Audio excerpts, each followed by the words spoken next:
Eu costumo brincar que Atos dos Apóstolos é a maior novela e melhor que existe. A Bíblia nos relata Atos 23, a coragem de Paulo. É sobre esse tema que vamos nos debruçar hoje. Eu sou o pastor Vanderlei Andrade, este é o canal Palavra de Esperança, ele existe para abençoar a sua vida. Nós vamos ver agora Paulo diante do Sinédrio, porque ele foi assim levado pelos governantes judaicos. O Sinédrio é o corpo governante do judaísmo, onde havia um certo conselho dos sábios. Paulo vai diante do sumo sacerdote que está ali e conhecemos o seu nome, Ananias. Fique comigo até o final, deixe seu like, se inscreva no canal e compartilhe esse link para abençoar outras pessoas. Quando a gente chega diante do Atos 23, nós somos informados que Paulo foi obrigado a ir a uma reunião que o Sinédrio convocou ao comandante romano. E eles então permitem, porque Paulo é cidadão romano, mas também é fariseu, é um judaizante, e eles querem ouvir Paulo nesse concílio. E ali estava Ananias, o sumo sacerdote. Versículo 2 e 3 nós lemos: mas o sumo sacerdote Ananias mandou ao que estavam perante dele que lhe batessem na boca. Então lhe disse Paulo: Deus há de ferir-te, parede branqueada. Tu estás aí assentado para julgar-me segundo a lei e contra a lei mandas agredir-me? Paulo está diante de uma situação muito complicada, mas Paulo conhecia a lei e a sua coragem não intimida diante daquele ato de abuso do sumo sacerdote Ananias, que manda quem está mais próximo bater na boca de Paulo. Essa foi um grave erro que o sumo sacerdote assume nesse momento. Joséfo, o historiador, ele descreve o sumo sacerdote Ananias como alguém autoritário e também temperamental e avarento. Era um homem muito difícil de se lidar. Paulo é agredido e essa agressão, quando Paulo diz que estás aí para me julgar perante a lei e pela lei você faz ao contrário, Paulo está lembrando de Deuteronômio 19:15, que diz que um judeu não poderia ser julgado ou condenado sem pelo menos 2 ou 3 testemunhas estivessem ali para testemunhar contra ou a favor dele.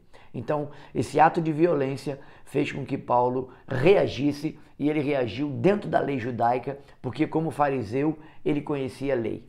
Para mim fica uma lição prática. Nós falhamos quando não cumprimos o evangelho, que nos é recomendado amar o nosso inimigo e orar pelos nossos inimigos. Nós precisamos ter consciência de que a palavra de Deus tem recomendações chaves para nós. E nós não podemos errar nessa questão. Para mim, eu faço uma observação. Quem exerce autoridade corre maior risco de errar. E esse sumo sacerdote Ananias não poderia cometer esse erro. Foi um erro consciente. Ele não estava errando na ignorância. E nós, às vezes, erramos pela falta de amor ao próximo. Nós erramos quando não respeitamos e não obedecemos o que o Evangelho nos diz.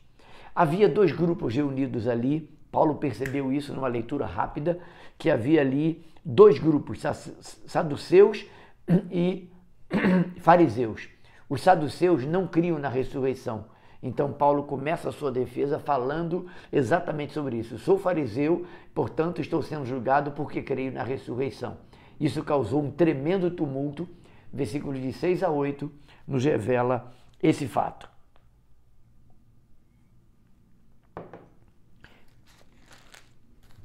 Sabendo Paulo que uma parte do sinédrio se compunha de saduceus e outra de fariseus, exclamou: varões e irmãos, eu sou fariseu, filho de fariseu, no tocante à esperança e à ressurreição dos mortos sou julgado.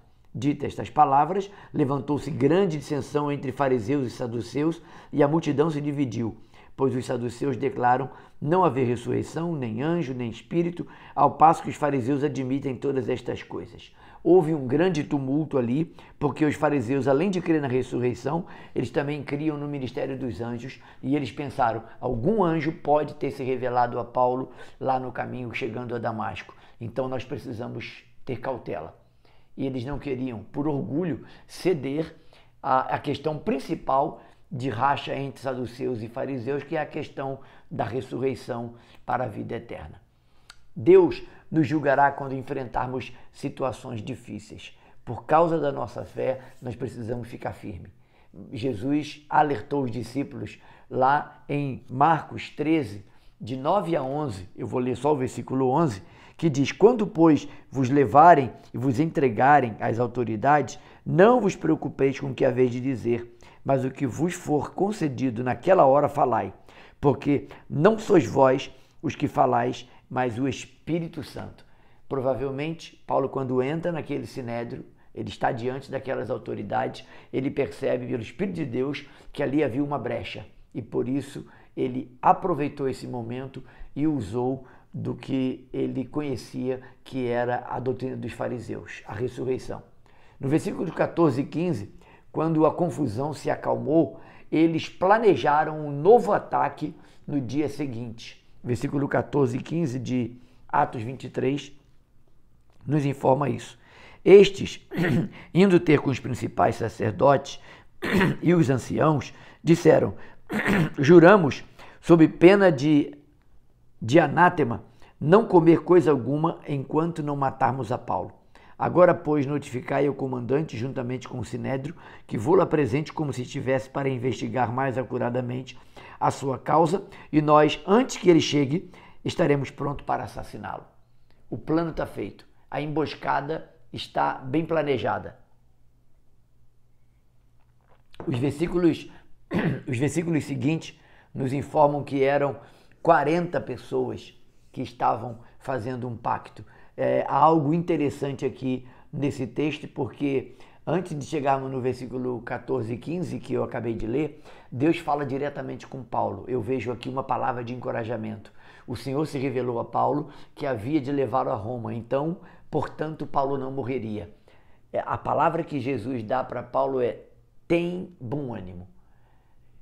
Deus não falou, você não vai morrer, mas falou, eu vou te levar a Roma. Assim como você testemunhou em Jerusalém, é necessário que você também testemunhe da sua conversão, do que eu fiz na sua vida lá em Roma. Então Paulo se animou com isso e ele então vai, mais uma vez, protegido pelos romanos, ser guardado. Entra em cena um sobrinho de Paulo, versículo 16 nos mostra esse fato. Mas o filho da irmã de Paulo, tendo ouvido a trama, foi e entrou na fortaleza de tudo e avisou a Paulo. Não sabemos quem é esse sobrinho e qual o seu nome. Na verdade, esse jovem, ele é mais um dos heróis não celebrados em Atos dos Apóstolos. Várias pessoas, de maneira anônima, foram usadas por Deus. Não tem problema se o seu nome não aparecer lá na tela principal. Não tem problema se seu nome não aparecer nos noticiários. O importante é que Cristo cresça e nós diminuamos. Esse jovem foi usado por Deus de maneira poderosa a ponto de livrar Paulo da morte. Isso fica como lição para a minha vida.